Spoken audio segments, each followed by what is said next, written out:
A black woman pulls over on a forgotten road to help a man in a luxury suit, sweating beside a smoking Maserati. She didn't know his name. Not yet. But he would never forget hers again. Welcome to Chronicle Hub, where forgotten promises, buried truths, and twisted fates collide.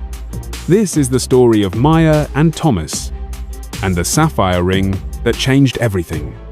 Thomas Weber was a man who had it all: power, money, influence, a tech mogul standing at the edge of the biggest business deal of his life. But that morning, fate didn't care about boardrooms or billions. At 11:43 a.m., he sat behind the wheel of a broken-down Maserati on a back road with no signal, no assistance, and no clue what to do. He slammed the steering wheel. His platinum watch flashed in the sunlight. Sweat soaked through his $1,000 shirt. He opened the hood, only to be greeted by a wall of steam. That's when she appeared. A dusty pickup rolled to a stop beside him. From it stepped a woman in oil-stained jeans, rolled-up sleeves, and a calm, steady presence that seemed to quiet the chaos. "Need help?" she asked, glancing over the engine like she'd done it 1,000 times. "I have a critical meeting in 15 minutes, he snapped. "My assistant's sending help if this wasteland ever gets a signal." She didn't flinch. She didn't care about the suit or the tone. "It's the cooling system. I can patch it," she said flatly. "It'll hold until the city." He looked at her skeptically. She returned the gaze without blinking. "I'm a mechanic," she said. 10 miles up the road, Hope Mechanical." He let her work. Her hands moved like a surgeon's, precise, swift, unbothered. In 5 minutes, the car was running. "You would have blown the engine," she muttered. He reached for his wallet, pulled out a wad of crisp bills. "Take this, thank you." She reached out. That's when he saw it. A silver ring. Antique. Blue sapphire. Small. Delicate. Familiar. His heart skipped. His breath hitched. "Where did you get that ring?" he asked. "It was my mother's," she replied, her tone suddenly guarded. But he knew that ring. Because 20 years ago, he'd given it to a girl at an orphanage.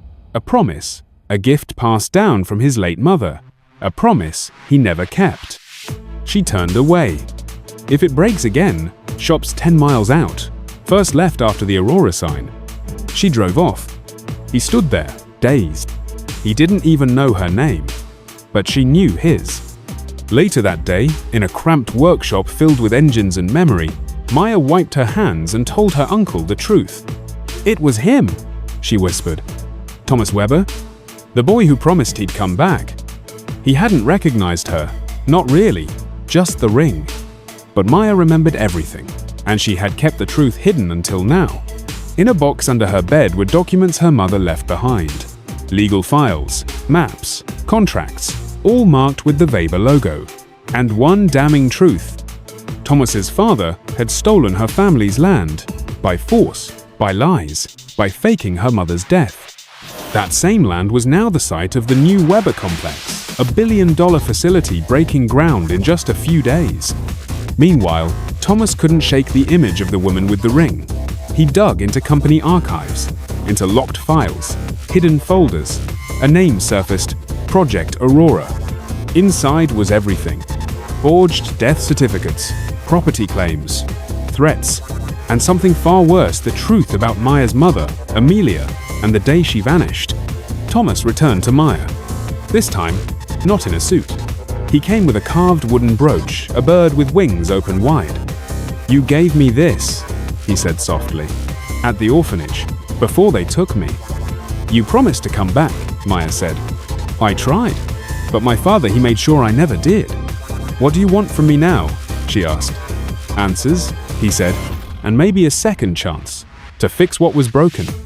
He didn't tell her he had already launched an investigation, or that he had found out something else, something his father had hidden his entire life. He wasn't even a Weber by blood. He was adopted, taken from the orphanage to replace the real son Ernesto Weber had lost. His entire life, engineered. But Maya had a plan. She would reveal the truth. At the opening ceremony of the new Weber complex, with cameras rolling, with reporters present, the perfect storm. Thomas agreed. But he had one update. The event was moved to tonight. My father's scared. He knows something's coming. That evening, under lights and silk banners, the Weber empire gathered. Maya walked in beside Thomas. Ernesto froze when he saw her. "What is she doing here?" "She's a guest," Thomas replied, "with a story you'll want to hear." Inside the patriarch's office, Ernesto sneered. "How much?" "To disappear, like your mother should have." "I want to know where she is," Maya said, voice steady. "You think she remembers you?" "So she's alive," Thomas said, pressing record on his phone. Ernesto laughed. "I gave her comfort in exchange for silence. It was a business arrangement." Then the door opened. Xavier entered, and beside him, Amelia Oliveira, Maya's mother, her eyes filled with 20 years of pain and recognition. "Maya," she whispered. They embraced. Elise, Thomas's fiancée, stood in the hallway, recording every word. She had seen enough. Thomas turned to Ernesto. "Why destroy a family for land?" "It's not just land," Ernesto spat. "It's water, billions in value, the company's future." "You stole it," Maya said. "I built something from it," Ernesto replied. On lies. Then came the final blow. "You're not even mine," Ernesto said to Thomas. "You were an orphan, a substitute." Thomas froze. The truth sank in like ice. "You manipulated everything," he whispered. Sirens screamed outside. Cameras flashed. Reporters flooded in. And for the first time, the world saw the true foundation of the Weber empire. A week later, headlines exploded. Weber dynasty exposed. Heir disowned. Empire shaken. Justice begins. 6 months passed. Hope Mechanical had doubled in size. The Oliveira Foundation for Abandoned Children was born. In the back, Maya wiped grease from her fingers. Thomas sorted files nearby. "Strange?" she asked. "To find out your whole life was a lie?" He smiled truly, this time. "Strange, but also freeing." She touched the ring. He touched the bird brooch. Truth had shattered their past, but it had rebuilt something stronger.